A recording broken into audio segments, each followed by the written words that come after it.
Tuition ma'am যখন ভুল করে বাড়িতে ফোন করে। হ্যালো, হ্যাঁ ম্যাম বলুন। আপনার মেয়ে তো আজকে কোনো পড়াই পারেনি। পড়া পারেনি? হ্যাঁ, ওকে ভালো করে পড়া করে পড়তে আসতে বলবেন। ঠিক আছে। কি হয়েছে মা, তুই আজকে পড়তে গিয়ে পড়া পারিসনি? ম্যাম আমাকে এক্ষুনি ফোন করে বললো। টিউশন ম্যাম ফোন করে বলেছে আমি আজকে পড়া পারিনি। কিন্তু মা, আমি তো আজকে সব থেকে ভালো পড়া দিয়েছি। সারাদিন বইতে মুখ গুজে পড়ে থাক, একদম উঠবি না বই ছেড়ে। কি হলো ব্যাপারটা? A few moments later. Ma'am আবার কেন ফোন করছেন?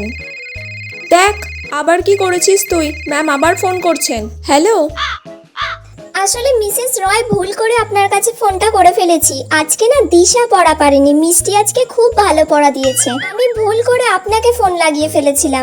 ঠিক আছে, কোনো ব্যাপার না। ওকে ওকে, রাখছি। একদিন পড়া পেরেছিস মানে এই নয় যে রোজ পড়া পারবি। পড় মন দিয়ে। ময়না, সুহানা, তোমাদের নাম আমি নিয়ে নিলাম।